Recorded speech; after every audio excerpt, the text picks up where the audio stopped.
Okay, good morning, everyone. Welcome to episode 93 of Blowback, Exposing Imperial Decline. I've got our regular co-hosts, Ben Toth from Page Hungry, Ian Kummer from Moscow, and Carlo Parcelli from Washington, D.C. We are still waiting on our special guest today. It will be Alex Suarez. He's an expert on Latin America. He wants to talk about some Assange issues. But in the meantime, while we are waiting for him, we did have some clips regarding, is this the European election clips, Ben, or what kind of clips? No, well, first of all, I'm just the only European, so we got 3 Americans, and I'm back from whatever assignment you told the viewers I was on. And it's 4th of July.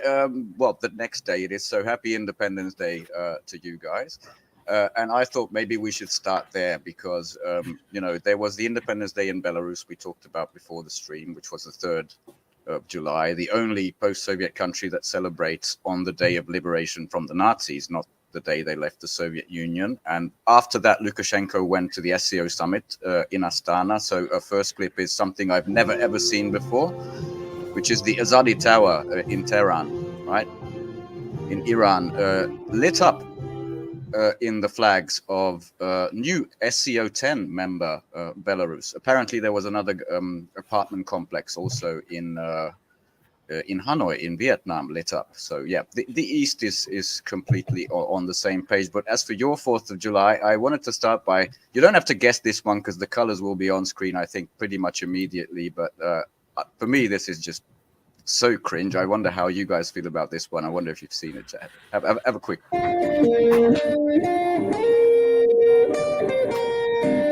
Is that Blinken?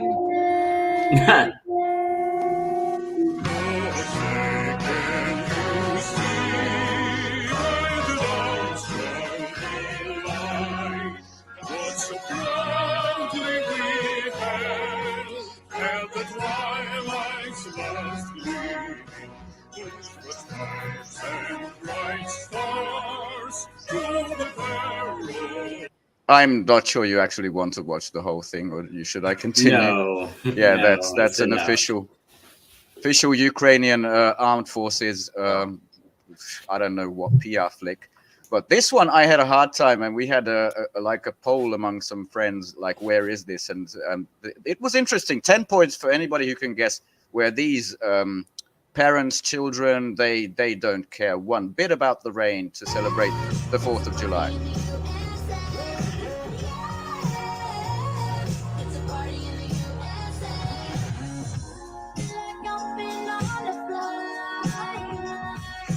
Where is this? I can't even. Yeah, I can give you a small hint. It's not a big crowd, so it's not a big country. Is this Estonia? No, this is Pristina, Kosovo. You know, the most colonized place I think on the planet. So right outside of Camp Bondsteel. Yes, the previously largest NATO base before Ramstein. Yeah, exactly. So I thought that was a nice kind of celebratory way to get started. But before Alex get here, what we have obviously in Europe and also across the pond, you guys are in the middle of some big shenanigans, our elections. It seems to be what everybody's starting talking about. And I thought I could launch everybody on a little bit, some details on the British one, which concluded yesterday, right? So we have the final results today, and pretty much this is the British election where a lot of the press, including in the US, said Labour landslide, Circus, wow, everything's going to change. It's a hopey changey thing. So it's like the Obama thing. And it was the lowest turnout on record, right? Since 1970, 57. And out of that, I think 37 voted for Labour. And if you kind of add those up, 0.57 times 0.3, it's 1/5 of the population, or 20%. That's one of the British dailies called it a sad landslide, a loveless landslide. That's it. It's a good description. Because on the right hand, you see a YouGov poll where people can type in any justification, one justification they had for voting Labour.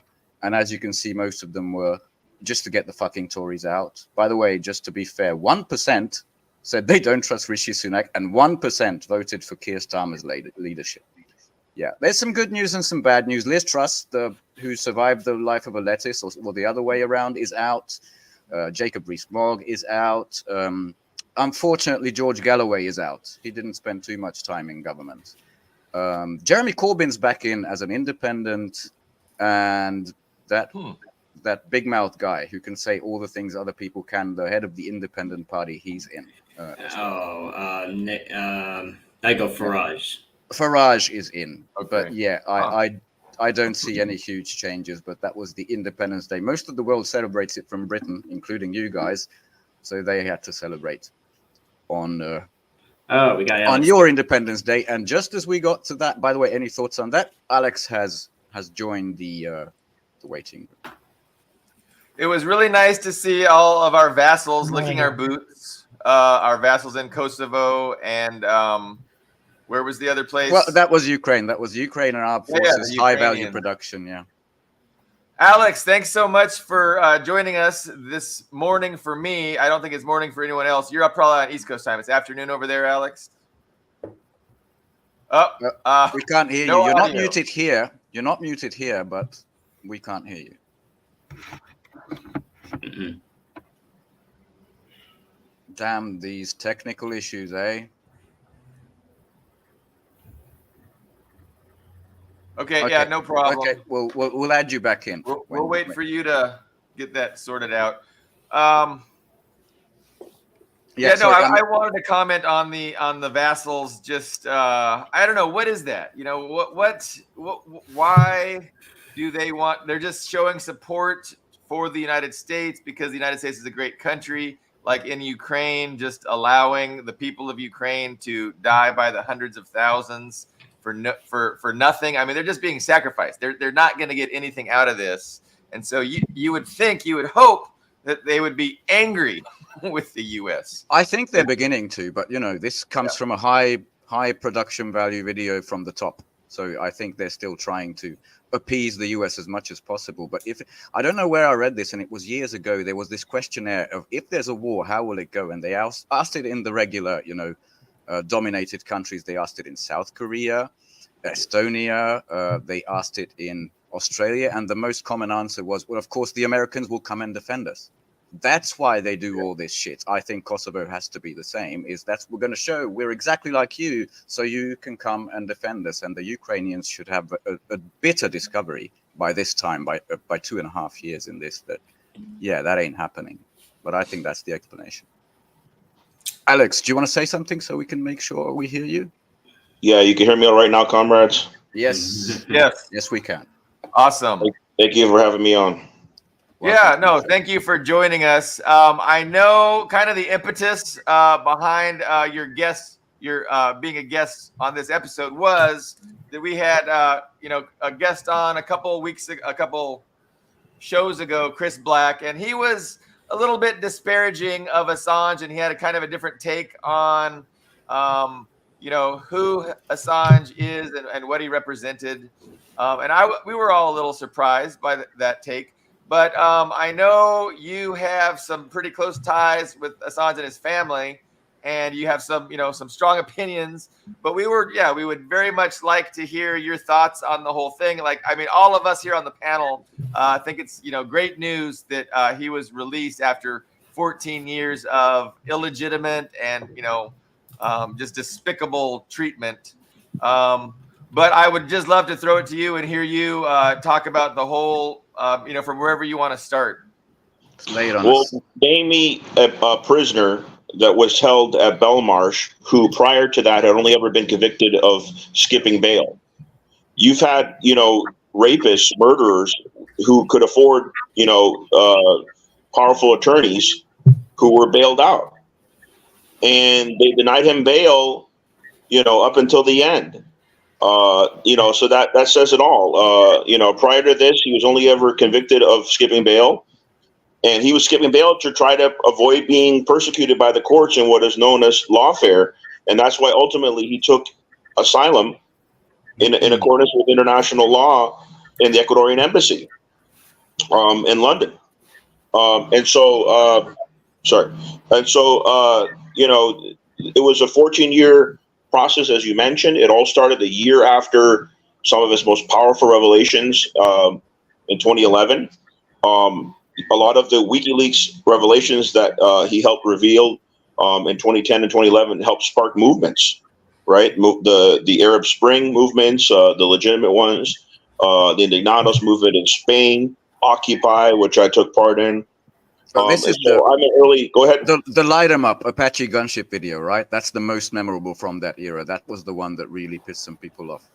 Or Well, more also, than that. diplomatic cables, in Latin America, even rebellions in Latin America or Pakistan. I mean, pick any country on the map almost, and there was some, when I say pick any country, I mean pick any major event since 2010, where governments were changing, and there was some influence from WikiLeaks revelations there. So it was highly influential. It helped spark movements, revealing the truth to the masses. And I think a lot of you know that I'm a supporter of the Huru movement. And I'm not saying this is a position that the Huru movement takes, but there are certain individuals from rank and file and black leftists, whatever you want to call them, that have been critical of Assange. I didn't really see his name's Chris Black, the gentleman you interviewed. Yes. Yeah. Yeah, I only heard about it. I didn't really get to see it. I've been very busy. But some of the criticism of Assange, for example, and I'm going to be on a show tonight with Comrade Jamar about this, is that he has the white savior complex. So when he's showing corruption in Africa or the Middle East, that, he kind of wants to take credit for that. And that's nothing could be further from the truth. What he has done for the purpose of transparency is show to the masses the truth, and then the masses themselves decide what to do. And he sacrificed himself as a result. And the deal that he took in Saipan, even Snowden has called a victory, because the United States had to admit the only thing he did wrong was the act of journalism. And the judge, who was a Micronesian judge in the U.S. colony of Saipan before Assange returned to Australia, was very, very friendly to him. She said, I want to wish you an early happy birthday, and gave him leeway to speak freely, to say, look, I don't think I violated the First Amendment. I think the Espionage Act contradicts the First Amendment. This is what I did. And they took that deal. And, so that's the only other criticism I've heard, that it was a sellout of taking that deal. They wanted him 6 feet under. I think we all agree. Some people wanted to get rid of him. Absolutely. They wanted him dead. And, so in that sense, it was a victory, I think. Well, I mean, of course, it was a victory for him. I mean, getting out of prison, and I fully expected him to be eventually renditioned to the United States and tortured for another several decades. I mean, that just seemed like what was in the cards. So, thankfully, that didn't happen. But we mentioned about the Ecuadorian embassy, and I think probably that case had a lot, with taking refuge in the embassy in London, probably had a lot to do with the West's overthrowing the government in Ecuador of what was that guy's name? What you mean, the not the? Well, Correa was not overthrown.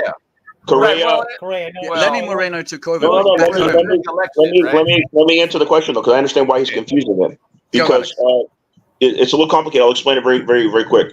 So what happened with Rafael Correa is his presidential term lapsed, so he had to step down, and he had two vice presidents of his former vice presidents that took over. One of them was a leftist who supported Assange, named Jorge Glass. He became the VP, and the other one, who was the traitor, was Lenin Moreno. With the name of Lenin, for fuck's sake, yeah. Right, exactly. So just like you saw in Peru with Dina Boluarte, who was one of Pedro Castillo's former vice presidents, betrayed him, that's what happened in Ecuador. So when Lenin Moreno took over, he put Jorge Glass, his own vice president, behind bars. Correa had to go into exile, and then he went after Assange and permitted the British to enter the embassy, and also gave Galapagos, which is a highly sensitive environmental territory, over to the United States. He let the United States build a base there, took an IMF loan that Ecuadorians didn't even need, that they're suffering a crisis now as a result. So Lenin Moreno was a total sellout, and the next guy after him was a right winger, full on right winger. I mean, Lenin Moreno was a right winger who infiltrated Correa's party, if you want to be honest. But yeah, that's what ended up happening. That brought in 5 years ago to the conditions for Assange to be able to be extracted from the embassy. And Belmarsh Prison, like you mentioned, isn't like a minimum facility for white collar and people who skip bail. Like it's like the Guantanamo of Britain, kind of. It's like high that's security. where the infamous East End gangsters, the Cray brothers, were held for murder in Belmarsh.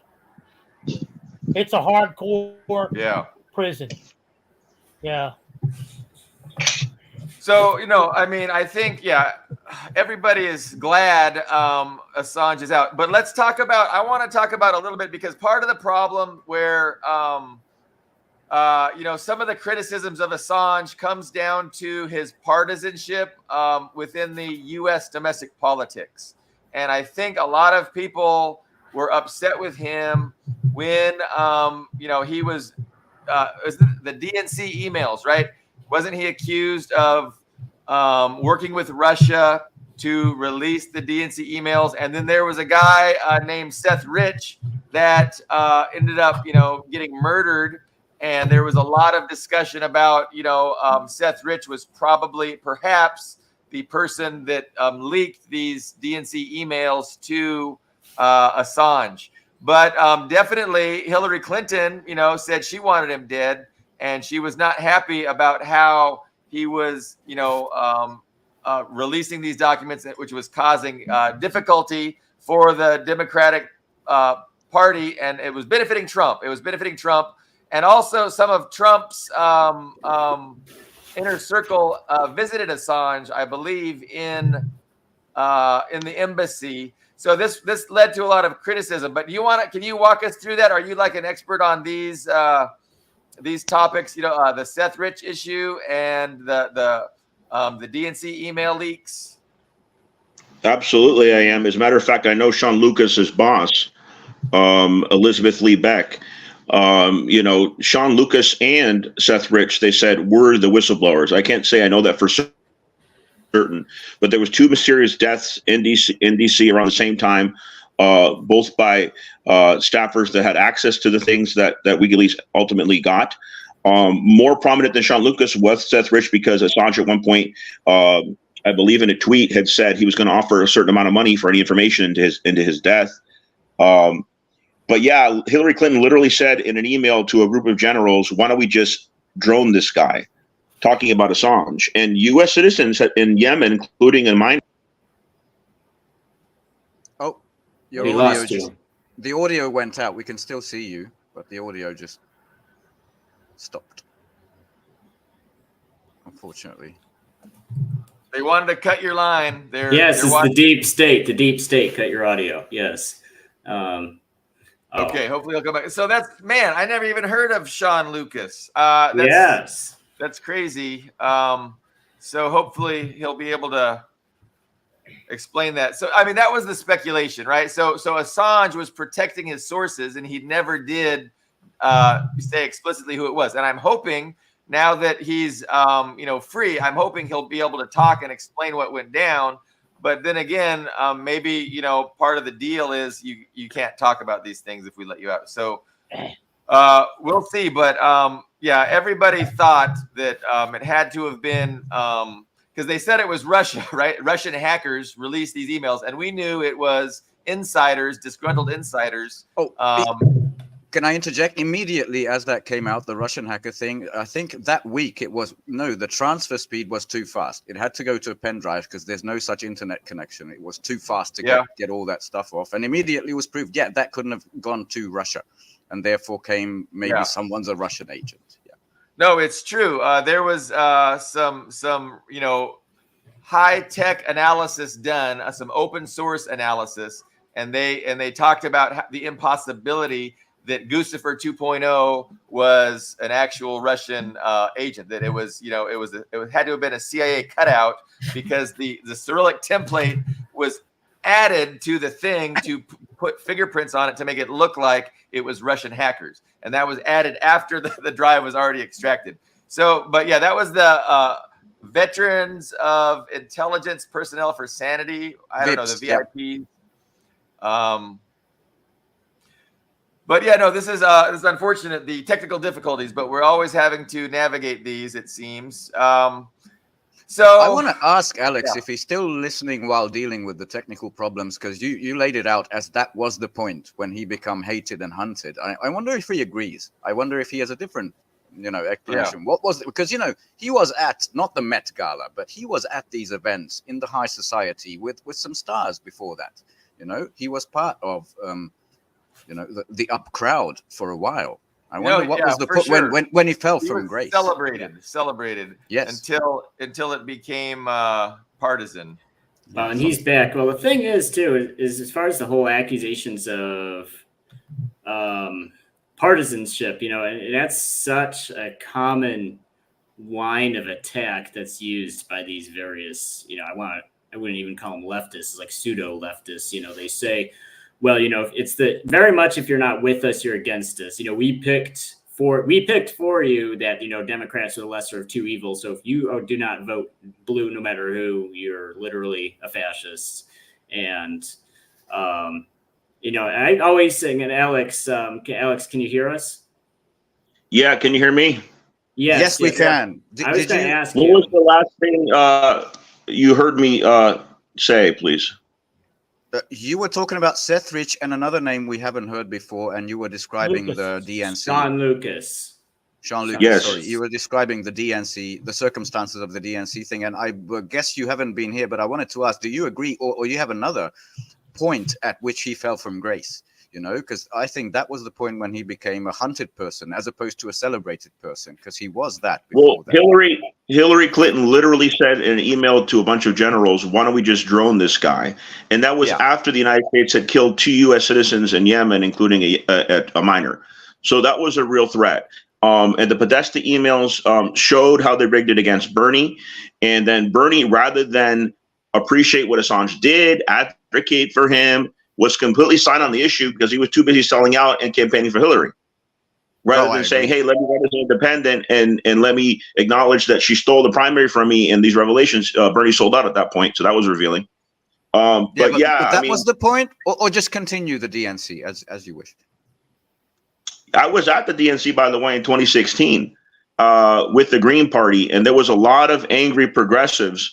There was an opportunity for Bernie to run as independent, and of course, instead it ended up being Jill Stein, and of course, they rigged things against her like they're doing now.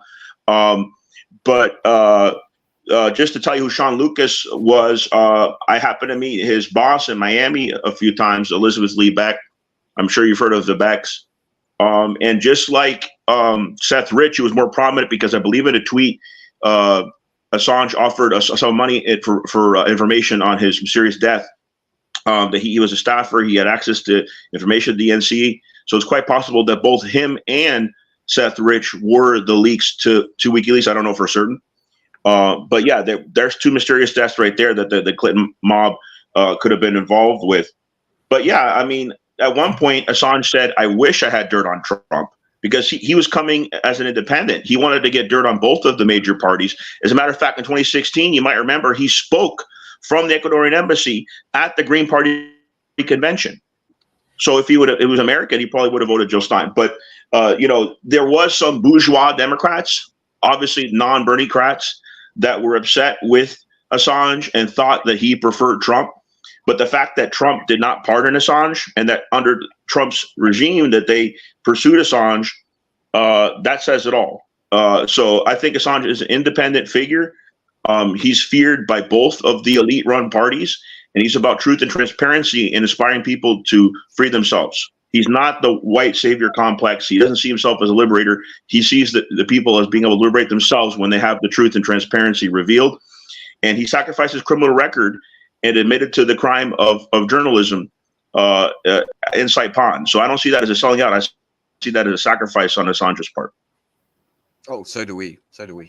And the Trump, the Trump people that visited, I mean, for lack of a better word, that visited Assange in the embassy. I mean, you can't blame Assange for hoping that, the Trump presidency the Trump cabinet would try and pardon him.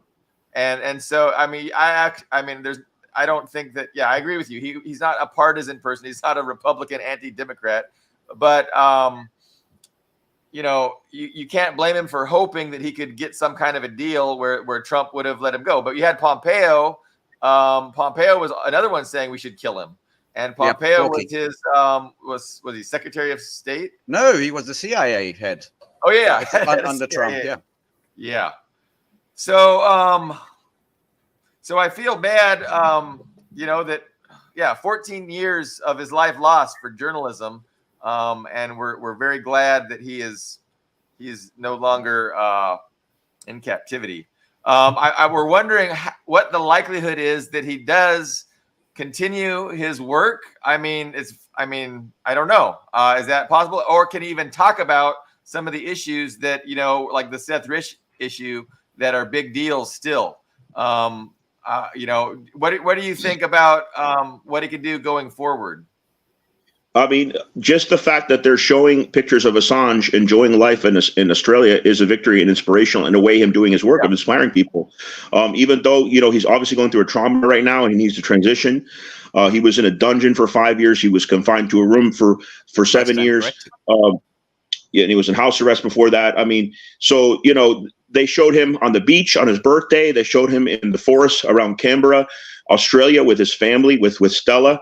The images like that's him continuing to do his work because he's inspiring people to be like, wow, this guy's back on his feet. He's right with his family. This is a victory, Other than these, have either of you seen a public statement from him? Any kind of because I've seen these pictures, which are happy reunited pictures, but we don't know all the conditions of his release. Many of them maybe have to be secret.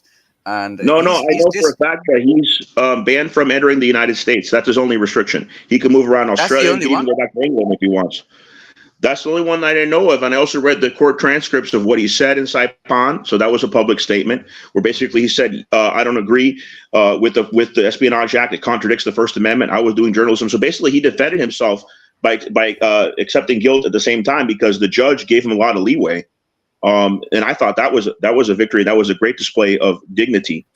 And so his wife also quoted him in a press conference soon after he arrived in Canberra, in the Australian capital, and said he will always defend victims. He's not afraid.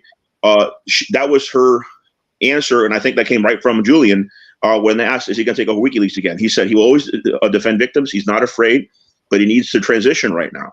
So I think we got to give him some time. He's gone through psychological torture. The UN said that. And just like Alex Saab, when Alex Saab was released to Venezuela, it took some time for him to be interviewed. But, these are both heroes. And I think this was a triumph in these past 6 months, not only for journalism, but for diplomacy.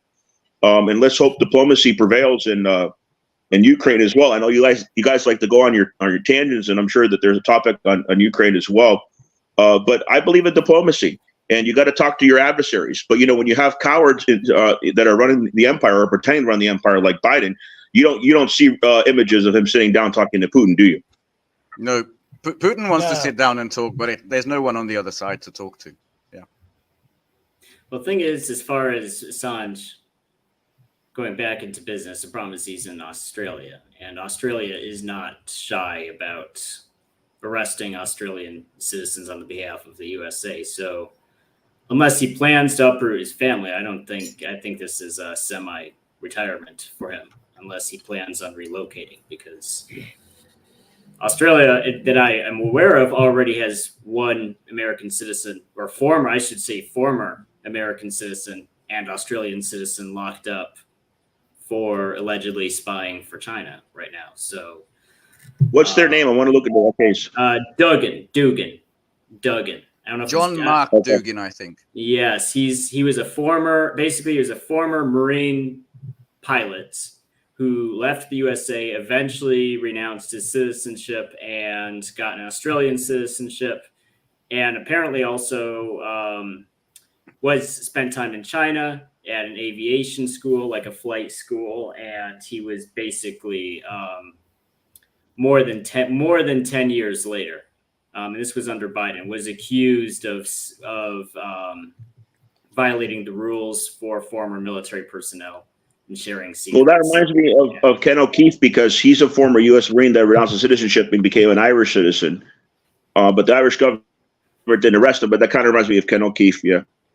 Yeah, so basically the Australian government lured him out of China on some sort of job offer, and arrested him when he showed up in Australia. Yeah, no, I wasn't aware of that either. That was before Albanese, wasn't it? Because Albanese just became Prime Minister of Australia recently. I want to say this was 1 or 2 years ago. I don't remember the exact date, but it was not super recent. But he's still on house arrest. Last I checked. Yeah, because Albanese might release him, because Albanese tends to be more progressive than the last PM of Australia, and he also, when he ran, promised that he was going to free Assange, and he did, back channel diplomacy, and he got some criticism. He said, "Hey, why don't you vocally say free Assange now that you're the PM?" But what he was doing back channel diplomacy, and maybe he's doing the same for that gentleman. I definitely want to look into that case. Anybody can, DM me on Twitter, and I'll look into it. They're part of Five Eyes. Yeah, I mean, they're part of AUKUS, they're part of Five Eyes. I don't see them flinging this back in the USA's face. I think the odds. Well, Albanese is pro-Israel. There was a recent politician who left the Labour Party of Australia over it.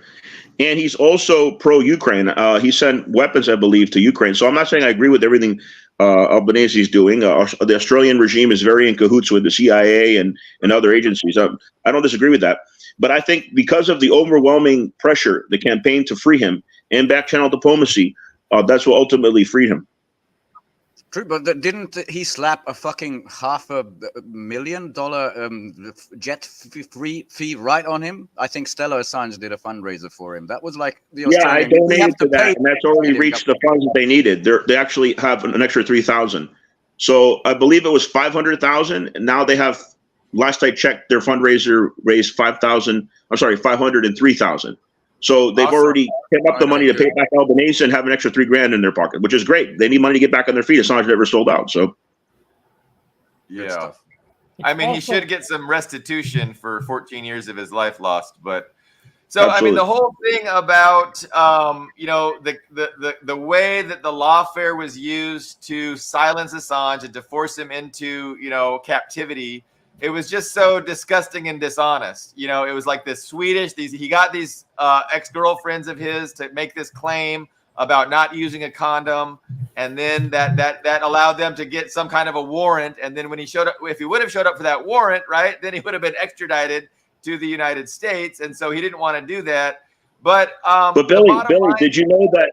Billy, did you know that one of those? I mean, this was a classic femme fatale scenario, because one of the women that accused him was thrown out of Cuba for being a CIA asset.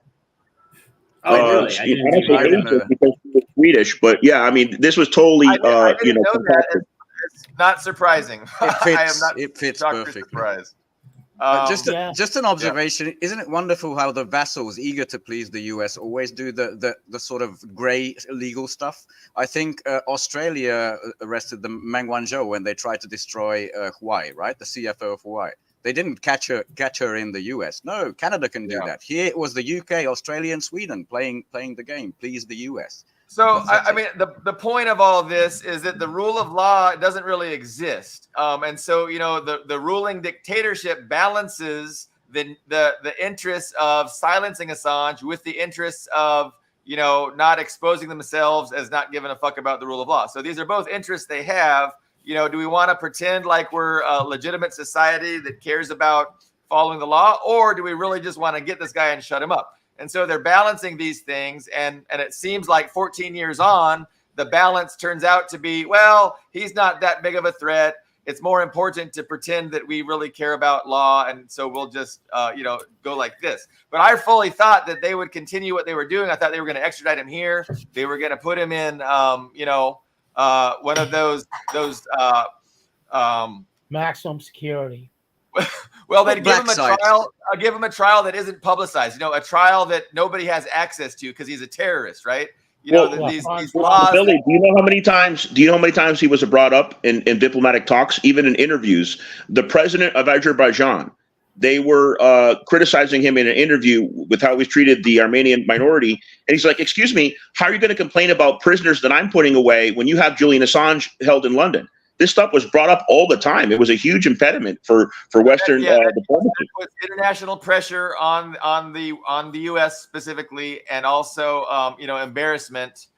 So that's good. No, that's an explanation for why they changed their mind.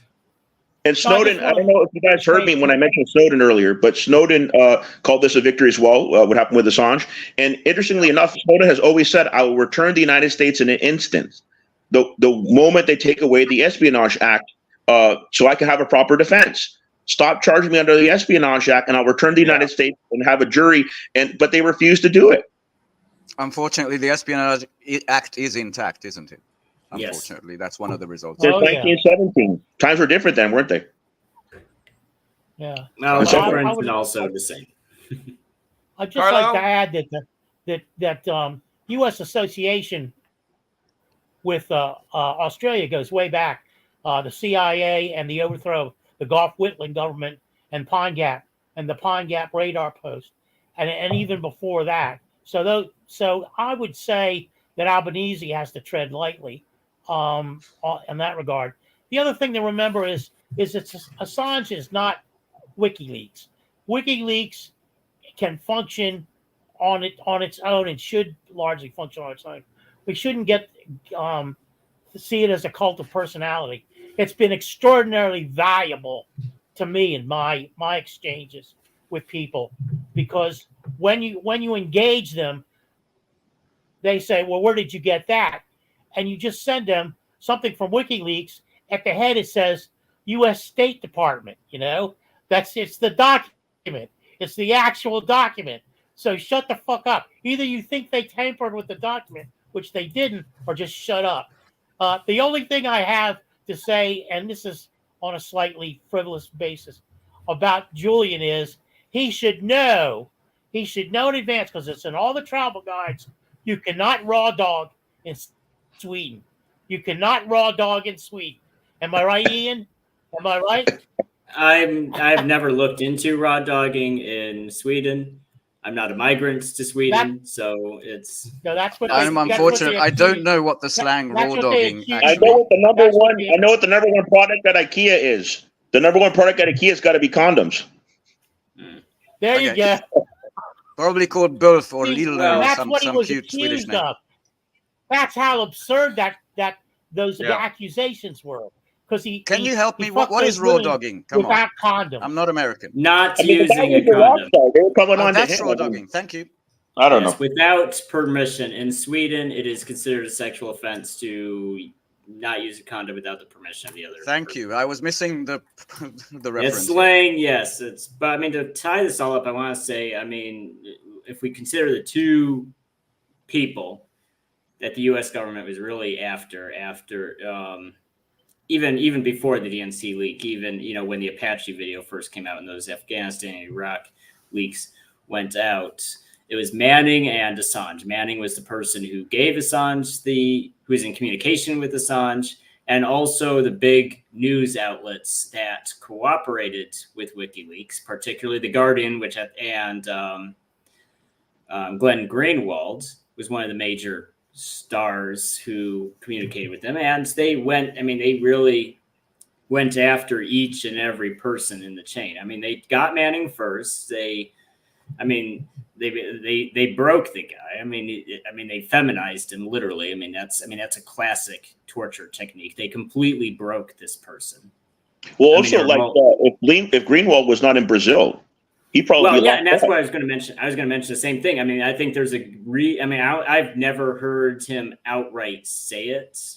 I mean, maybe he did. I just didn't hear him say it. But I mean, I don't think it's coincidental that he's hanging out in Brazil and not going through the border control for the U.S. Noam Chomsky retired in Brazil. Huh.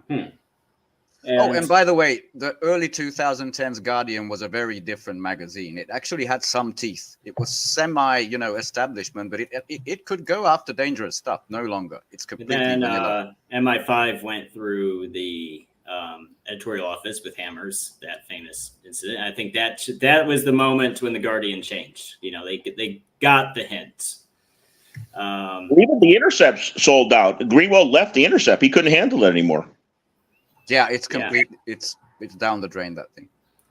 Yes, and then as far as Assange goes, I mean, yes, I mean for him it's a personal, and his family, for the people who support him, it's absolutely a personal victory to get out of what was effectively 14 years of torture.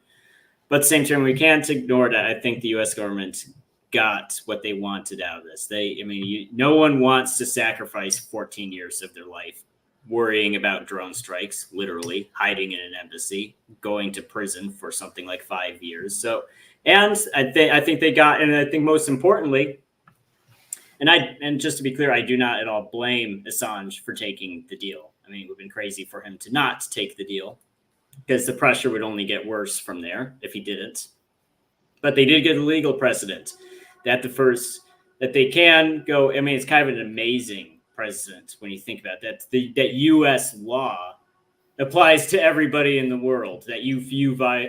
I mean, it's insane when you think about. Some of you might remember that there was an assassin that scaled the walls of the embassy, that got caught in the act before he could enter and capture or assassinate Assange, and then somehow escaped. It was something out of a James Bond movie. But yeah, you can imagine all the pressures, right? Yeah. So he somehow escaped. No, I didn't know that. And if we compare, and I want to compare that Manning leak to Assange. I want to compare that to the Pentagon leak, that guy's name I've already forgotten, the airman who was uploading stuff. Oh, you mean the Pentagon Papers? Yeah, no, not the Pentagon Papers. No, with Ukraine. More recently. Yes, yeah. That big leak, and he wasn't like a do-gooder. He did it to his. He uploaded it to social media to boast to his friends that he knew all this secret stuff about Ukraine. But if you compare how the news media treated that and how they treated the WikiLeaks, I mean, there was a shift. I mean, they really did not touch that Pentagon leak. We all saw like those 4 or 5 slides, but the rest of it, I mean, the media wouldn't even touch it. They wouldn't discuss it. They wouldn't talk about the implications of American personnel and aircraft and drones directly participating in war. Jack Teixeira, a young airman. Yes, that was his name. Yes. And speaking of whistleblowers, who's got the craziest name for a whistleblower ever? I'm talking about recent Reality Winner. Yeah, I kept hearing about that. It's like, so somebody won the reality show? What? I don't know. I thought that was a porn name. That can't be a real name. I don't know. But yeah, they got the precedents that they want. They've got the media completely muzzled and under their control. If there's a repeat of those DNC emails, it's not going to get anywhere close. The New York Times messed up the story because what WikiLeaks did redact, the New York Times forgot to redact. And they went after Assange over it. They should have been one after New York Times, but the New York Times does the bidding for the government. But they mess up stories all the time. How many times has WikiLeaks shown an inaccurate story? Zero. Yep, it's 100% accurate. Yeah. And the big thing about go ahead, Ian. I was going to say, just to clear up the whole thing about the redactions too, is that the origin of that story was that WikiLeaks asked the Pentagon if they wished for anything in that leak to be redacted to protect, particularly names, if they wanted anything to be redacted. And the Pentagon, because that violates their policy of not confirming or denying leaks, they just said, no, we won't even comment on it. And so WikiLeaks went ahead and published the leaks because no redactions were even requested.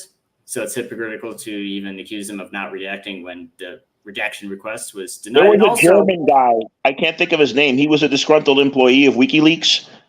He also revealed some stuff, and the WikiLeaks tried to warn the government about it. Remember that movie they made about Assange that made him look terrible? That German guy, you know who I'm talking about? Yeah, I do. No, I don't remember. I can't remember his name. I remember that there was a real unflattering movie that came out just to increase negative PR towards Assange and towards WikiLeaks. The big thing is there's not a single, not even one, there is not a single death anywhere as a result. Okay, I got it. It's called The Fifth Estate, and the traitor of WikiLeaks was Daniel Domscheit-Berg. Forgive my German. I'm probably mispronouncing the last name. But yeah, that was another problem, that WikiLeaks found out this disgruntled employee was going to reveal everything, and they tried to do the right thing and warn the U.S. government. That's not a selling out. That was just being responsible so that people wouldn't get killed. But the U.S. government admitted, even in Saipan, that not a single person died from these revelations. Not even one. Nobody did. So, I mean, yeah. So there was a Piers Morgan debate about Assange right after he was released, and there was, there was two people anti-Assange, and then he had a couple of supporters. But the two anti-Assange people were adamant that, some of the things that Assange leaked were not redacted, and it did lead to collaborators in Afghanistan being killed by the Taliban. Now, they cite their only evidence they cite. They don't have any official claims by the U.S. government that was true, but they cite the Taliban themselves for claiming that they looked at the leaks and identified who was who and then executed the people. Yeah, there are apparently propagandists for the Taliban who won't even give the names of these people that were hurt or killed. Like it's ridiculous. Well, the thing is that I know for a fact that people who were implicated in that leak were quickly relocated. So it's not to say nobody was put in danger, but there were no deaths. If there were, we would hear. I mean, because if there was even one death, that person's name, he would be a household name. There'd probably be the front page of every paper. Yes, there'd be the front page of every paper. Oh, this brave Afghan interpreter or whatever was murdered by the Taliban because. While I'm thinking about it, Judge Napolitano was one of the pro-Assange guests on this Piers Morgan, and he, he was adamant. He was like, even if somebody a collaborator was murdered because of these leaks, so what? Like this is a right. This is a fundamental. I would have liked to see Napolitano take that plane to Russia, but Scott Ritter warned him not to. But that would have been interesting if Napolitano made it to Russia. Yeah, true. Even bigger media spotlight. I think he was Fox News at some point. No, that was a different guy. But even bigger media spotlight than Scott Ritter himself, who is now a big old media figure. Yeah. Can I? Yeah, he's got a big presence. Can I ask a question, sort of being devil's advocate, because Christopher is not here to be that. So I'm going to say, in the beginning, so Wikipedia was established 2006. So at least during the War on Terror, as I said, he was kind of a darling. He was at the galas with some megastars and all that. And he seemed like, at least to the Democratic establishment, I see him as an internet utopian. What you say, all classified information should be free, I don't agree with that to one bit, because there's dangerous information. Every country has national secrets. But again, the point at which he became, he fell from, the pinnacle to the pit. He became someone we got to get rid of. Do you agree it was the DNC leak? Because before that, he really annoyed the Bush administration with these Afghanistan war crimes shit. But it was very useful for the Democrats. They thought, oh, here's a tool we can use in a partisan way against the other guys. When it turned out, no, he's actually not political. He's not going to go with one side to the other. That's when they decided this is too dangerous. What do you think, Alex? Repeat the last part of the question. Was that the point when the Democratic establishment, so one half of the establishment, said, well, this really isn't useful. This might be a danger to us. It's not a tool we can just wield against anyone we want. Like they did the ICC. It's kind of the similar. There were three types of Democrats that I perceived at that time. There was the Obama Democrats that didn't want to pursue the prosecution and that thought, okay, we're going to release Manning. We're just going to move on from here. And they were the moderates. Then there was the right-wing bourgeois, elite-run Democrats that were like, no, we need to go after Assange. And then, of course, there was the progressives. Some of them were Bernie-crats that were pissed and like, no, Assange is a hero. Build a statue to him. So those are the three camps that were within the Democratic Party at the time that were conflicting with one another. But that was the point, right? The DNC email leak. That was the point when, okay, this guy's got to go. Absolutely. And what he was being charged under was actually for what was happening in Iraq under the Bush II. But yes, I mean, that pissed him off where a lot of the Dems said, okay, we can't use this, but this is why we want to go after him kind of thing. Yeah. Okay. Thank you. I think we're all in agreement now. Before we transition away to any other topic, by the way, what do you think about the Russian Navy, I don't know which fleet, mooring at Venezuela at this moment where there are big elections going on? I think that the more Russian ships make it to Cuba and Venezuela, the better, because they're protecting those countries from a U.S. invasion. And I'm sure that they're doing it in full cooperation with those governments.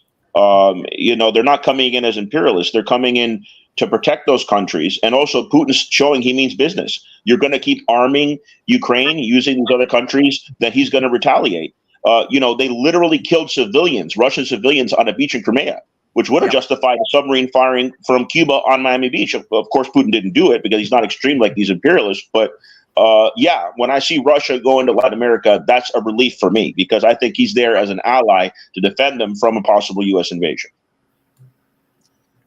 I see it the same way. Well, yeah, I agree with that. I want to. We got to mention one thing. Christopher Black is a lawyer who has argued several dozen cases before the ICC. He's technically an ICC lawyer. We forgot to mention that, by the way. Yeah, Milosevic's defense was one of. Yeah, Milosevic was one of the people he defended. Yes. Alex, how do you think? Billy Bob, your audio went away. You're not muted here, but we can't hear you. We are having an audio issue day. I'm sorry. Yes. It's a conspiracy. I just want to say about the ICC, with the exception of Milosevic and Netanyahu, they never went after white guys. They're finally going after a white guy again, which is very hypocritical. And by the way, WikiLeaks in the beginning got the praise of the West when they were showing, African leaders that were corrupt. But as soon as he turned the scope on the West and showed their hypocrisy, then he became an enemy. Africans call it the International Caucasian Court for a reason. And you remember that he got the interview, Karim Khan, the prosecutor, someone interviewed him and he said, some Western leaders, he was talking about European leaders, but he didn't name them, told them this was a place for African leaders and thugs like Putin, not for people like us. As in when he but his office threatened to go after Netanyahu and Gallant. That's the kind of stuff we got. And immediately they went after Shoigu and Gerasimov. And that thing has gone to sleep. But even when the ICC went after Israel, they did so clumsily. They said it was plausible genocide. Just call it genocide. Yeah. Rule of law, ladies and gentlemen. The current first son and the ex-president are both convicted felons at this point, aren't they? Convicted. Well, Biden would have been a convicted felon had not the court said that when he brought those documents into that car that he wasn't incapacitated. So according to the courts, the Democrats find so sacred when it comes to Trump, they say he's incapacitated, but he can have the nuclear football? I mean, this is the hypocrisy we're talking about. Final question on Assange, because this wasn't clear to me last time, and I didn't watch the debate in full, the catastrophic debate, but I was wondering why now. And was there a point in the debate when Assange was brought up? Was this all for a point in the debate, or what? I'm surprised they didn't bring him up. I'm surprised they didn't bring it up because Biden could have tried to use it to appeal to certain people, but that's what I thought would happen. Even worse. But yeah, they completely ignored the issue. It just happened before the debate. You thought they would have brought it up, right? And they didn't. I still don't know why this happened now. Yeah, maybe. It could just be. I was just saying it's coincidence. It was just the Assange question naturally ran its course with the powers that be, and it was just coincidence that lined up with the debates. Or he forgot because he had a cold, he had jet lag, he's only awake from 10 till 4. One of those things. Because the thing is, if you have people assigned to dealing with Assange, if you have, I'm sure there was some office in the CIA assigned to dealing, and probably the State Department, because they work hand in hand, to dealing with the Assange issue, and this came up, and then they talked to the Justice Department, and then it came up to this, the case reached its logical conclusion, and it just happens to be now. It might have had nothing to do with the election. It's entirely possible. Yeah, I think maybe they wanted to do it before the election was up. Is my audio working yet? Yes, we can hear you again. Okay. Yes. I was going to ask Alex, and it's off the Assange topic, but we brought up Venezuela, and they're having that border dispute with, is it Guyana right beneath them? Yes, I talked to you guys about Guyana, and also presidential elections are coming up at the end of this month. In Venezuela? Yes. Okay. How is Maduro looking? The opposition is divided as usual. The Chavistas are the most organized, most united group, so I predict that they're going to win. This is not regional elections like I observed a couple of years ago. This is presidential. So we have to wait a couple more years to see if a lot of those mayors that were part of the opposition, were still a minority, would reverse back to the Chavista control. We shall see. I'm not going to be able to observe this time, but some comrades of mine are. So I'll wait to hear back from them. But as far as I'm concerned, it's the same electoral system. It's been that way for 20 plus years. Jimmy Carter himself said it was democratic, more democratic than the United States. So you have a lot of the press in Venezuela that's hostile to Maduro, but the people are seeing beyond the lies. And it's democratic society, and I believe the majority will go with the Chavistas, with the socialist government. Are they going to be able to negotiate any kind of deal with Guyana regarding all those resources that were newly discovered? And what's going on with the newly elected president of Guyana? So I haven't been paying attention lately what's going on with Guyana. I do know that Ali was very pro-West, pro-U.S., and was doing the bidding of the U.S., and that the president prior to him was the opposite. He was negotiating with Venezuela. So this new president coming in, I don't know much about him. I haven't been paying attention lately, but hopefully he'll have a more diplomatic stance and work with Venezuela to reach some type of deal. Yeah, the presence of a Russian rocket cruiser and a nuclear sub can clear the mind, I think, when dealing in diplomacy. Well, the thing is, the British sent their fleet to Guyana to back them up a few months ago. You remember that? And so now Russia's saying, hey, we can show our support for our buddies as well. And I think that's fair. He was on a pretty heated discussion on Hard Talk. Hard Talk's that BBC interview show, and that was a couple months ago. But it got kind of heated with him and the interviewer. But it just seems like the West is going to use him and manipulate him into, serving Western interests, which is basically to harm Venezuela. But yeah, I wish they would just negotiate and come to some understanding, but they need to have both anti-imperialists in both governments. And right now, I think the Guyana guy is a pro-imperialist, which is a problem. But and Milei in Argentina, his own people hate him so much. At first, he kept meddling in Venezuelan affairs and other leftist governments' affairs and being critical of those governments. But now he can't do that. He's got to focus on defending himself because all the people are rising up against Milei. He's destroying the Argentine economy. There's thousands of people that are crossing the border to Chile to buy food to survive. It's just complete chaos down there. This is what happened when the right takes over. When they took over in Ecuador, they brought it over to the narcos. When they sold out, after Lenin Moreno, the Ecuadorian regime is their economy's crumbling. The Argentine, and what lo and behold, the leftist progressive governments, their economies are all flourishing, and they're working with Russia and China, and they're rebuilding despite of sanctions, especially sanctions against Venezuela. So that gives me some hope. Yeah, Honduras too, and Central America became a narco state as soon as they threw Zelaya out of power. Narco state, CIA. Yeah, I had a coworker in the Army Reserves, and he was deployed down into Honduras.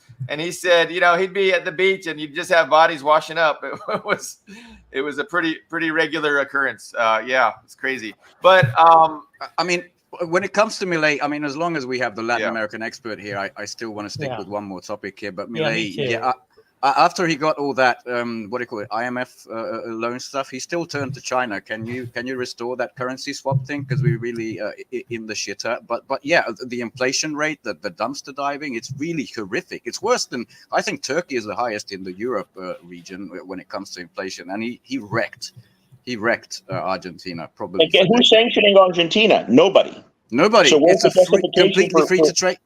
Yeah, so where's justification for people eating out of the trash now? When Argentina used to be a top economy in Latin America with industry and all of that, while Brazil's progressing under Lula, it's such a huge contrast, right? But Milei, who pretends to be a nationalist, he's a total sellout to the United States. He's trying to change their currency to a dollar, and he's destroying their economy. Yeah, completely Americanizing it. But the actual question I wanted to get to you was Haiti, because I haven't kept up with the news this week at all. But I read that the Prime Minister is not elected, appointed by these international panel, went to Washington, D.C. I read this, while basically Kenyan police were I think, patrolling his capital in Haiti. Like, what is the latest situation that you're aware of in Haiti? Well, honestly, I've been so busy, I haven't been able to pay attention lately to Haiti and Guyana, but I am familiar with their history, so I can tell you this. When Aristide in the early 2000s was ousted from power in Haiti in the second coup, you know where they sent him? To Africa. I believe they sent him to Kenya. But this is how the CIA works. They're bringing in Africans and importing them to Haiti, and these are the sellouts that they're using as their stooges to try to meddle in the affairs of Haiti. So that's probably what's going on. Yeah, no, I heard there's like 1,000 Kenyan, mercenaries or soldiers patrolling the streets of Port-au-Prince, to protect the wealthy neighborhoods. While there's an uprising at home. Sellouts is the absolute correct term. Yeah, Ruto's got big problems in Kenya. Back at home, for easy money. He's looking for easy money. Yeah, I don't think most Africans appreciate a sellout government. They would call them sellouts. Yep. What about Bukele? Alex, talk about Bukele. El Salvador. So Bukele has rounded up a lot of there's class warfare. So I can tell you what I know about Bukele is that he's rounded up a lot of poor and working class youth who were not involved in crime and just randomly thrown them in jail and say, look how I'm fighting crime. So Bukele is a total fake. He's kind of like Guaido, but at the same time, he's not like Guaido of Venezuela because he'll make statements like, oh, the United States just bought oil from Venezuela. Why can't we? So sometimes he's like a nationalist, like Bolsonaro, for example. I didn't like him at all, but sometimes he acted like a nationalist in a good way. For example, when the U.S. asked Bolsonaro of Brazil, hey, can we use your territory to invade Venezuela? He said no, and they ended up using Colombia instead with that disaster before they had a change of president. So Bukele is a complex figure. He's not always willing to sell out. You might have heard of Rafael Trujillo of the Dominican Republic back in the 60s. He was assassinated by the CIA. Even though he was the U.S. guy, he was a fascist. Yeah. But then he started, working on his own independently. A lot of former allies, so-called allies of the U.S. empire ended up turning into the U.S. enemies, right? So that might happen with Bukele as well. Yeah, so this whole tough on crime, the crime has gone way, way down. That's mostly his cultivated image? No, I think it's not what the Sandinistas did. The Sandinistas in Nicaragua in the 2000s brought down crime because they told foreign criminal gangs from Honduras and El Salvador, they said, you come in this country, we don't have the death penalty, but we're extrajudicially kill your ass, So they stopped coming in, and then they were able to stabilize their economy, and crime went down. But you didn't see that with Bukele. It's not so much that he stabilized his economy. He just rounded up all these people and say, oh, look what I did. No, it's not the same situation. What's the relationship between Bitcoin and the El Salvador government? Were they the ones that are using Bitcoin as a national currency? There's only two countries I know of that are using Bitcoin to fight U.S. sanctions, Nicaragua and Venezuela. And the sanctions against Nicaragua and Venezuela are pretty bad, against Cuba as well. But I don't know if Cuba's taking part in Bitcoin. They're strict about their currency. But it's just Nicaragua and Venezuela that I know of. Have you heard of Max Kaiser? Max Kaiser, he had a show on RT, the Kaiser Report. Kaiser Report, I remember this. And he's a big libertarian. But he actually lives in El Salvador, and he's a big proponent of the El Salvadorian government because of their embrace of, I think, not just crypto, but I think specifically Bitcoin. But he said that it's just a mecca for Western expats. Like Western expats are moving there in droves because it's so friendly to, U.S. dollars and also Bitcoin. But I'm not an expert at Bitcoin, but I'll tell you this: it's a double-edged sword because it could be used for good, fighting U.S. sanctions, right? But it could also be used for what you just said, to bring expats in, and they could corrupt the government. So yeah, I mean, it's probably a double-edged sword. Or take money out. I mean, there's a reason China banned it the fuck out. Yep. Yeah. I just want to add one anecdote. My son-in-law is a contractor, and he has a bunch of kids who work from, not kids now, they're in their late 20s and 30s, but they're all playing pool over at his house. And I went down to the basement to talk to them. First thing they asked me is what I thought of Bukele, because they're from El Salvador. And then they gave me an earful of how much they admired what he had done, because all of their relatives back in El Salvador now felt safer. It was easier to walk the streets at night. Some of them had little stands where they sold stuff, and they were all behind Bukele. And the other thing I understand is he locked up 66,000 kids, a lot of them with MS-13 tattoos on their foreheads, which is kind of a dead giveaway. But did you know that MS-13 started in California? A lot of people thought it started from America, was imported, but it started in the U.S. It was exported. Yeah, Gotcha. But Carlo's point is crime did go down because criminals were also locked up. The point, I just want to say, he's also gone through a kind of quasi-judicial process to release some of the people he initially arrested. So I don't know. He is a mixed figure. I listened to a speech he gave before something like the Heritage Foundation, and he thought he was going to be highly praised, but there was a lot in his speech that the right-wingers did not feel comfortable with, especially the nationalism dimension, I think. No bow down. I'm not bowing down sort of thing is kind of what Ruto sounded like in his initial stages. So he's not a Malay sellout. He's not a Malay level sellout. He's just like a moderate sellout. Yeah. But Malay was, he was such a big sellout when he first won the election, right? He's like, he was totally in the paradigm of this liberal, libertarian, anarcho-capitalism mindset where you see everything as it's like anti-authoritarianism versus freedom, right? That's the paradigm that they exist in. And so he's like, we're going to be 1,000% with the West and with freedom, and we're going to oppose these authoritarian states that are, a nightmare for humanity, which is China. Well, Torrijos of Panama was a progressive nationalist. Then he died in a mysterious plane crash, and guess who took over? Yeah. Noriega. Noriega was supposed to be the U.S.'s guy that would do all the bidding, that would never sell out. And then he started doing the things the United States didn't like. He started talking to Cuba, and then they ended up extracting Noriega from that country as well. Asset that went rogue even before Saddam. Sorry, Billy Bob. Yeah, you were saying.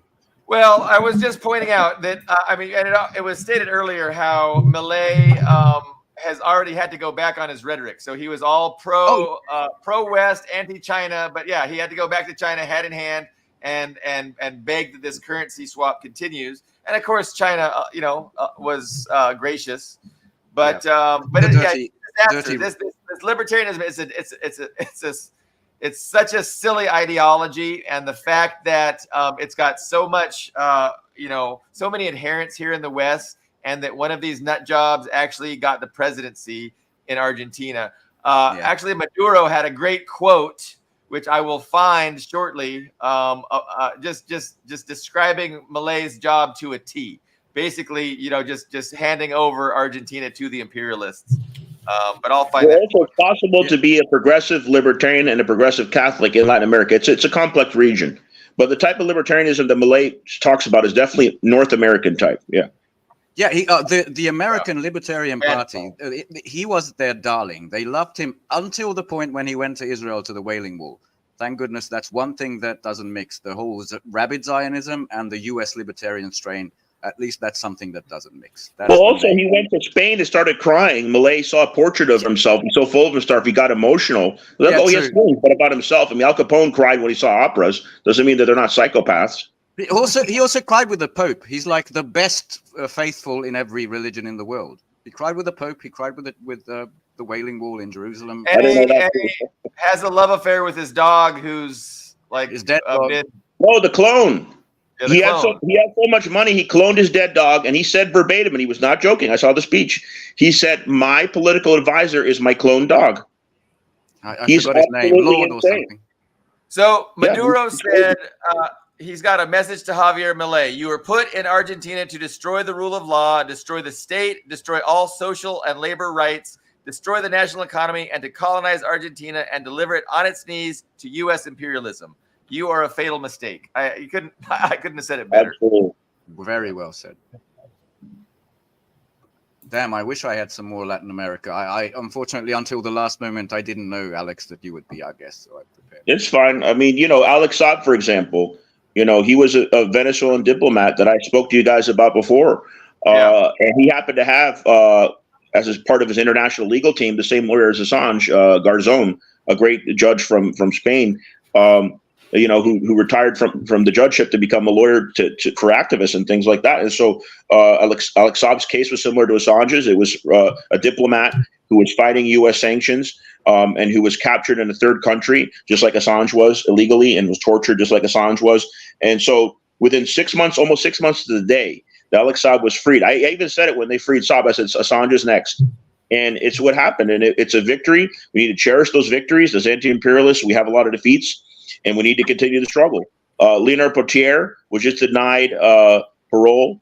So the struggle continues. You have Native American activists, right? Indigenous rights activists that are still being persecuted.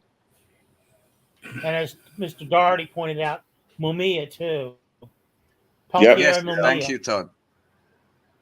Assata Shakur is still in Cuba. She still can't come back to this country. I mean, it goes on and on. Yeah, sometimes we think that their power is absolute, that they're hegemonic, but they're constrained. And these victories, like with Alex Saab, like with Assange, demonstrates that their power isn't absolute, that we can have victories. But it doesn't mean that the rule of law actually exists because we have all these other cases, that demonstrate otherwise. But it's great to celebrate these victories. And we're very happy for Assange and his family. Yes, we are. If you please, shall we go over to Banderistan or Country 404, country yes. found, just to at least get it in, because there's a big wind of change. I hate that Scorpion song. A sea change in the Western public opinion. I'd like to draw your attention. This is Stephen Bryan. He's very well tied into the Washington establishment, including national defense, cyber defense, and even he has come to the point sometime this week, again, I didn't collect that much news, that this is going to end in surrender. The Ukrainian army will collapse, as opposed to negotiations, not just because of Zelensky's refusal to negotiate, but also because of the numerous shortcomings in hardware and especially manpower. And then we get to the next one, which it made me chuckle. I think it made the rounds on social media that, this guy, the Green Goblin, he's not corrupt. Ukraine is not corrupt, for many hundreds of billions of US dollars and euros, and also to join the European Union. But he's going to be told at next Tuesday's summit in Washington, you're too corrupt to get into NATO. That carrot's actually rot. And now just to have like a fun illustration of that final point, I want to play this cute video that Olga, a Russian trollster, put together, and let's just enjoy it together with the max volume. This happened at the Council of Europe. I don't know which one, but not too long ago.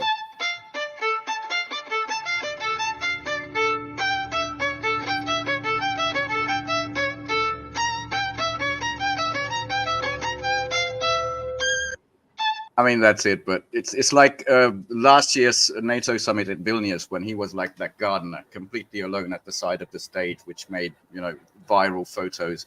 Guys, this is happening. I think it's coming sooner than later. And there's nothing more, as you said, the U.S. thinks it can do whatever. Well, Juan Guaido is going to be the next president of Ukraine, right? Once they oust Zelensky, they're going to try to bring another puppet, right? Why not Guaido? They'll extract him from Miami. Him or Tikhanovskaya, or they'll all end up in a council house somewhere in Miami. I don't know. All three. Did we talk last episode? Did we talk about Azov warning Zelensky not to negotiate? Oh shit! I actually had that from a Russian outlet, and I don't have it anymore. The snippet. Yeah, these Nazis are so insignificant, but they could stop a president from negotiating. That's power right there. They got a general fired in one day, one afternoon. Exactly. Yeah, Sokol, I think, which I remember. Yeah, right, exactly. Yeah, that's power. Yeah, I mean, there's nothing. You said the U.S. thinks it can do whatever it wants around the globe. There is no bigger signal than this whole Ukraine debacle that, no, you can't. You just can't. It's a big mess. I don't know how Biden's going to deal with it till, next year. And, I mean, who's going to replace him? Alex, who's replacing Biden in the next – who's going to win the next election? I don't always make predictions, and I'm not saying because I want it to be, but I'm pretty sure it's going to be Trump. Yeah, it looks like he's getting backing of the establishment that he didn't have last time, and that they're more tolerant of another Trump presidency than they Beware were. of his VP pick. Trump will pick somebody that's totally establishment. I'm afraid you're right, and that'll be a huge signal that he is sold out, and who were they? Who was the big? One guy. Shoot, he's a congressman. That's who I think it's going to be. What is his name? Not Rubio and not Nimrata. Oh God, not Rubio. Hope not. No, fuck Nimrata. Maybe Vivek. Ted Cruz. No. Trump assaulted his wife. And Vance. JD Vance actually isn't bad on Ukraine. And that's why the pro-Ukraine faction of the establishment really still doesn't want Trump in. Because that seems like if Trump does get in, especially if JD Vance is his VP, they hate that'll him, yeah. signal an end Vance, to the okay. Ukraine project. Yeah, it's JD Vance and Moscow Marjorie. That's the Ukrainian sort of they're grouped together. Yeah, I guess I'm still the minority. You know, I've said this in the last show, but I am very sure it's going to be Biden. I mean, as far as replacing, I mean, Ben and I talked about it a little bit before the stream started, but they've had, if the plan was to replace Biden, they could have done it a year ago. They could have done it 6 months ago. And not just literally boot him out. I don't mean boot him out of the White House. They could just say he's not going to run again. He's a great president. He's literally the greatest president we've had since Reagan. I mean, they could say whatever they wanted. It's really and late. then just have him. Then just say he's not going to run again. He's just he needs to go back to his family and nurturing Hunter's crack addiction. You know, I mean, they could have said whatever, and they could have said it a year ago. So I think the plan was always to run him. And not to say I discount that there's dissent against it. I'm sure I don't think it's theater. I think it's true that there are people within the Democratic establishment that are unhappy with that choice. But I still think the choice has been made, and they're going to, unless something changes, unless that dissent gets too large. The plan is to run Biden, and the plan is for Biden to win. Also, the allies across the sea, they've gotten even more louder, saying, Jesus, you're running this against Trump? That really dislodged some people. But you answered one of my questions, because one of my questions to you, Ian, was going to be, do you think there could be a legitimate internal power struggle within the Democratic establishment? Looks like there is one. And the question is, I mean, has that struggle been won? I mean, or does that struggle continue? And is it possible that the anti-Biden faction is going to have success? I don't think I wouldn't. Well, I would agree, but I wouldn't call it a power struggle because the hierarchy is established. Because a power struggle implies insurrection, which means one faction overpowers. It's a power struggle. But I don't think there's a power struggle. I do think there is dissent. There are non-trivial people. There are donors in particular who are just that's unhappy. The constituency, and there are media outlets that are unhappy enough to publicly say we should not put this corpse through the election again. Yeah. No, I mean, that's an interesting nuance that you have there, because I would consider that a power struggle, but you see it as just some dissent and not a real drag out fight over the reason I don't categorize it as a power struggle, because a power struggle implies if you don't win. So like Billy Bob, if you were in the Democratic Party and you were just like, I am dead set on Biden not being our pick, the implication is that if they don't listen to you, then you just take your ball and go home. But I don't think, and that's why I say it's not a power struggle, because if they lose, these people are not going to take their ball and go home, and they're certainly not going to switch to Trump. And there's people saying Bernie should take over instead of Biden. It's like, why is that always got to be old white guys? I'm sorry, but well, Bernie's even older than Biden. He's in his mid-80s, if I recall correctly, and he's a sellout. Didn't they make fun of Brezhnev's age at the time? Brezhnev was a youngster compared to these guys. Also, as you mentioned before the show, I think you made the analogy of a GoFundMe. There's real legal and financial challenges because so many donations have been made to the Biden campaign. At this point, they'd have to all be returned. They can't just be transferred over to the next whoever Democratic candidate it is. That's a real issue. Yeah, that's why they should have done this a lot earlier if they were serious. It's like raising a GoFundMe. Like, hey guys, I'm going to build a deck in my backyard. And then a bunch of people donate money to me to build a deck. Then I can't legally, I can't say I changed my mind. I'm going to, add a new bedroom. I cannot legally spend the money beyond the scope of what people donated it to me for. So if it was the emperor has no clothes, like they're just pretending that he has clothes when obviously he doesn't. Yeah, I mean, the big thing is that if they donated to run Biden, they either have to run Biden or they got to return the donations and start over. And that's, like Ben was saying, that's a huge issue. I would still be shocked if you were correct, but definitely the initial tumult to get Biden to step down has subsided. Biden has declared he's going to be the candidate, and so there's definitely a lot less. New debate in September. I can't wait. He's confirmed. Did they schedule one? No, he said he will be there at the debate in September, the second. They'll probably cancel it. There's no way. I don't know. But. Well, yeah, it'll have to be midday, I think. The big thing is that the issue is, because I'm sure you've seen this as well. Everybody on this show has seen this on social media and maybe with people in person. I've not seen even one left-leaning or liberal person who is a Biden supporter. I've not seen even one say, you know what, I'm going to do a protest vote. I mean, there's nothing wrong with doing a protest vote or boycotting.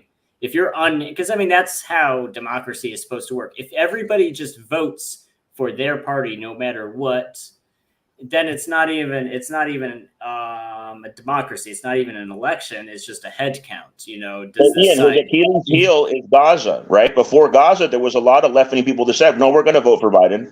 But after Gaza, that's it. He's Genocide Joe.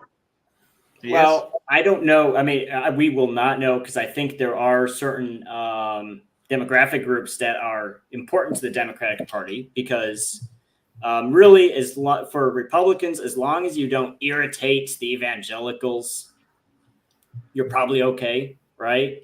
But with Democrats being, the racially diverse, the friendly to minorities party, the problem is that you've got these enclaves, these big enclaves of Arabs, of people from West Asia. You have a lot of people who would actually get mad enough to just sit out the election and say, you know what, you're Genocide Joe. I'm not going to support your ass. And because I think you're white, upper middle class, freaking hipster college students will vote Biden no matter what. They'll say, oh, he's the lesser of two evils. They'll say that to the grave. But by the way, you guys think Steimer's not going to support Israel, right? The new PM of the UK, right? It's going to be he is. Of course he is. But I think some of those minority votes might sit out the election. However, I think we're at the point where the winner of an election is predetermined. I mean, I think at this point, because there's too many stakeholders. The problem is that, and I said this in the previous show, the USA it's not even just the USA anymore. It's a global, when you're an empire, you have stakeholders, you have shareholders in other countries. You have European shareholders, you have NATO shareholders. They can't look these people in the face and say, this guy who is literally worse than Hitler could be the next president. I don't see that as being a tolerable thing. So Ian makes a convincing case, and his case rests upon the fact that our election is not a real election, is that they can control the outcome of the election. And based on that, since they can control the outcome of the election, they're going to control who wins. But they don't want another insurrection. Well, I would say that there's logistical considerations. Like, it's logistically difficult. It's dangerous to rig an election, to a certain degree, and you're always afraid of whistleblowers and if somebody of it getting out and being publicized. So it's dangerous. But national ones, you're right. It's more complex. Well, look at what they did with that whole so-called insurrection. Who are let's look at social media companies. Who are the two people, the two prominent figures they kicked, that all the social media giants in unison kicked off? They kicked off Trump and they kicked off Alex Jones. I think that was a test. That was to shift to shift the Overton window. And also it was a test, because Alex Jones, Trump, they booted when he was no longer sitting president. He was a private citizen, but he's still a major figure. And they also booted Alex Jones, which I think, because they deliberately picked someone who is extremely controversial, to say the least. But he's still a major media figure. So I think that's almost unprecedented to take someone with such a large audience and say, you know what, we don't like what you say. We're just going to cancel you off the airwaves. you don't have free speech, but it's okay because a corporation said you don't have free speech, not the government. So I think they picked such a because I mean, Alex Jones is an asshole, right? No one's going to say he's not an asshole, but they picked that guy because they can do it to less, because, you know, that once you do it with the most controversial person, then you can do it to the gray zone. Exactly. Well, they did it with the Uhuru 3 because they're considered fringe black nationalists. They're actually not black nationalists by the strict definition. But yeah, I mean, they go after groups because they think, okay, they're fringe, they're going to get away with it. But they're setting dangerous precedents. And also, Assange wasn't that famous before 2010. They even considered him a fringe, that they go after WikiLeaks, but they actually got more prestige from them being persecuted, and that changed the dynamic. So, yeah, Trump got prestige from this whole thing as well. Sandy Hook, that's stooping pretty low. That's just the lowest of the low. No. That was low, and that's what they got him for. That might be, you know, what he did with Sandy Hook. Well, even what did he say? He said crisis actors. Wasn't that? Well, you say enough crazy things, you're going to be right sometimes. But yeah, he was totally wrong about that. I mean, you say enough things, something will be right. But he's a nutcase. But the thing is that if you look deep into that case, and here's why I find the Alex Jones case concerning as a precedent, because if you look at the really extreme things, the most extreme statements that were made, that what got him sunk, that got that defamation lawsuit going, was not things he said, because he did say stuff about crisis actors, but the more extreme statements were stuff that guests on the show said. So when you look at it, so, you know, if we move beyond just of, you know, Alex Jones, he made kind of a nonsensical conspiracy theory. If you're willing to look beyond that, it's basically setting a precedent that if you're us, and you bring a controversial guest on who says controversial things, it's on you, even to entertain. Or let's say you sat down with Vladimir Putin for an interview. He repeatedly said it. That Sandy Hook was a false flag. The people were actors. Everyone was actors. That man, if my daughter had been killed like that, believe me, he wouldn't have lived for that trial. That motherfucker, what he did. That's unconscionable. That's beyond the pale. I don't care. You can talk all the legalese you want, but that is just... But we're just looking at it from a precedent that they're absolutely going to use. And he did it for profit. He knew he was lying. He's not crazy.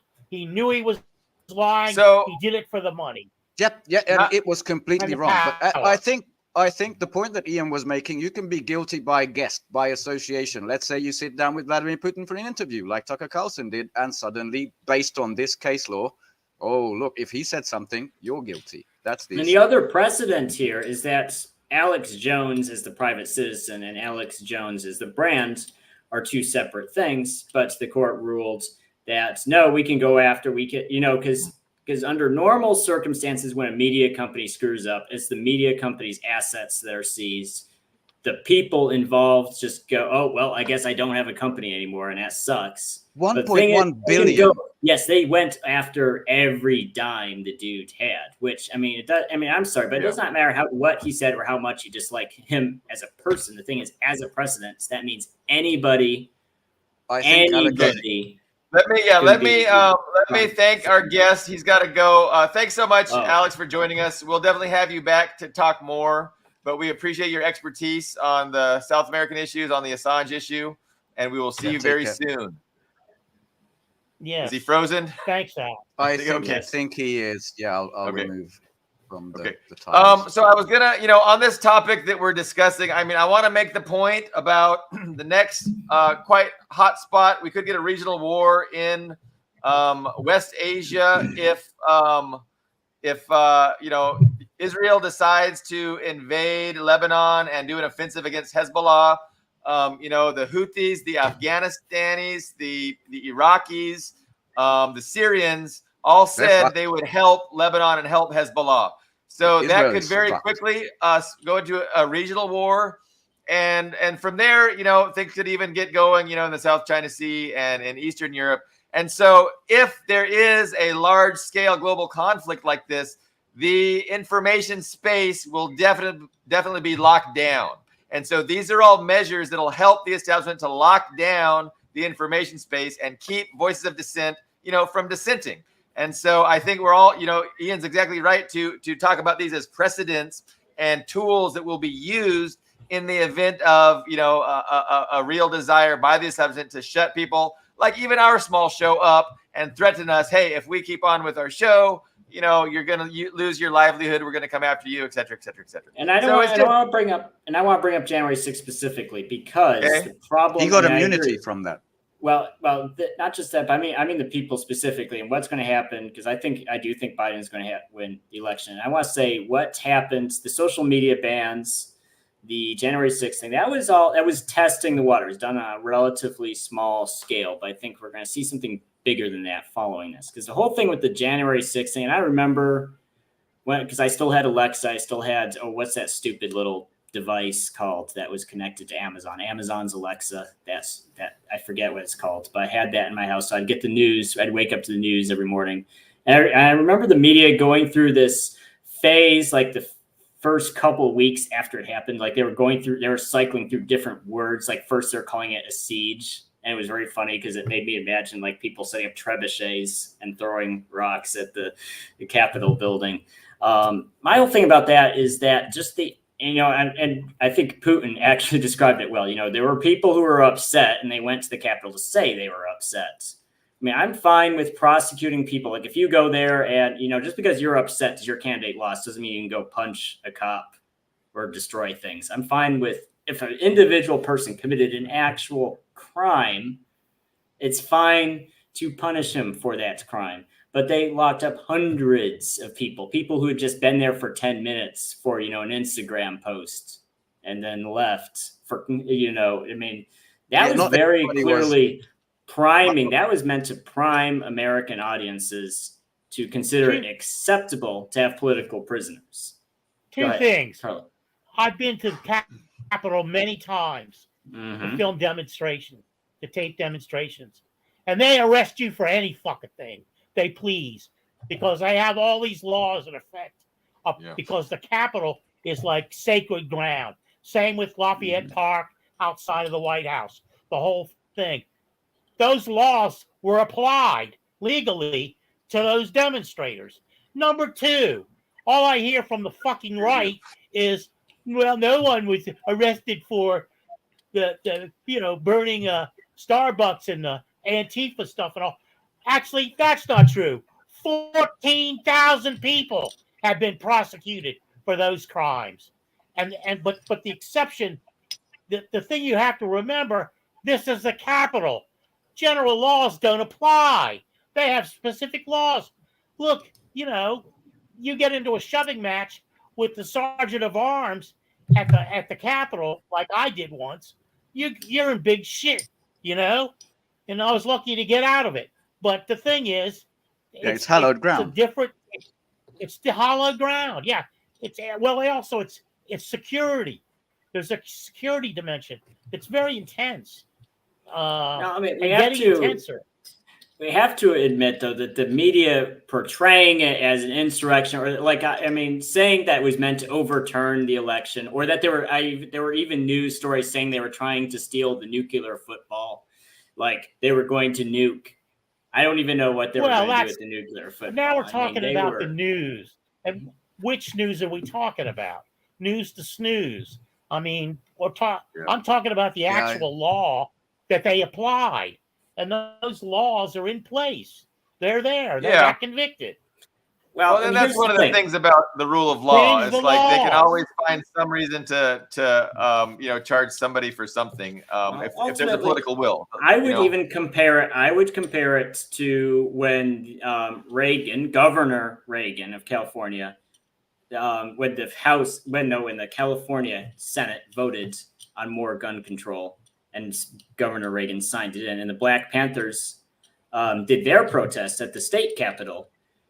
And they showed up with guns who were in compliance with the law at the time, unloaded firearms, and did their big protests. That was probably also a trap, because they could have stopped those guys when the Black Panthers showed up. They could have just stopped them at the door. You're not going one step further. But they did the same thing as on January 6th. They let them in. all these pissed off Black Panthers came in with their guns, and then they took the scary photos and said, look, these scary black guys are going to come and murder your babies if we don't pass this legislation. I think they got duped similarly to how January 6th guys later got duped, because if they don't want you to go into the Capitol, they can stop you. They can stop you from going to the Capitol. I'll just add, but I don't remember them. The police were overwhelmed. I've been down there a number of times, and that day the police were overwhelmed. With the Black Panthers, the FBI bided their time, and they killed them off one by one, especially the leaders. Okay, that's a big different thing. Not one of those white little fuckers that went down there on January 6th has been killed by the FBI, as far as I know. Not even the ones who had vans full of guns. Okay? None of that happened. None of that happened. I leave this to you. Capitol is one of the most matter. Please don't explode. You know the crowd was infiltrated with FBI. If you're not fucking stupid, don't do it. You know, they're obviously the leaders of the protest that were giving speeches. They knew the FBI was in the stands. All those elites know that. They know who the FBI people are. So they just set those fuckers up. I don't care if you're that stupid. Then fuck you. You know, that's a shift. But anyway, all I want to say is, I don't remember the media cycle, but I do remember Jamiroquai, the Buffalo shaman guy, sitting in the big chair and being in the special places. That's the one thing that stuck to me from January 6th, where, you know, he wasn't supposed to be. Like, he was the photograph. He was the face of this whole thing. I had some other like military industrial topics lined up, but I don't think we need to fit it in today. We're a pretty good stuff. Is there any other thoughts we want to end with before? Because I agree that January 6th was like a psyop, so to speak, and it, you know, to call it an insurgency or an attempt to keep Trump in power was just that's ridiculous. I mean, that's just newspeak. It was angry people, sharing their frustration and anger, and so the ones that broke the law, they deserve to get punished. But we will see if it has any impact on November. I know me and Ian have a disagreement, and we will find out. Yes, we will find out very, very shortly. Carlo, any last words? Well, I was just want to say, I mean, we got to avoid the newspeak. Last week we were awash in the word wedge issue. That's newspeak. We got to be careful not to be caught up in that sort of thing. Insurrection, I don't really know. I don't know what the legal definition would be. But obviously they weren't charged as insurrectionists. The charges are laws that are in place for the not only the Capitol, but the White House, the Pentagon, any place you want to go. And believe me, I've been in those areas, and they're highly restricted. You can't fuck around there. You know, I've seen seen hundreds of people marched off in handcuffs. I would just say that the laws are in place to protect the oligarchy, right? To protect the rule of the capitalist ultimately, And so I don't really care if somebody breaks the law. That doesn't make them a bad person in my book. It depends. You know, it's all relative. But just because they're breaking laws doesn't get me excited, because I don't think the laws are legitimate usually, and they're always misused. They're misapplied too when they go to charge people. That's lawfare. Yeah, I know. But we can spend another hour. Instead, we will wrap up. It's almost 2 hours past our normal start time. But we'll meet up on Tuesday. Thank you, viewers. Thanks again to Alex, and then thank my regular panel guests, my panel hosts here. So we'll see you on Tuesday. See you then. Have a good week.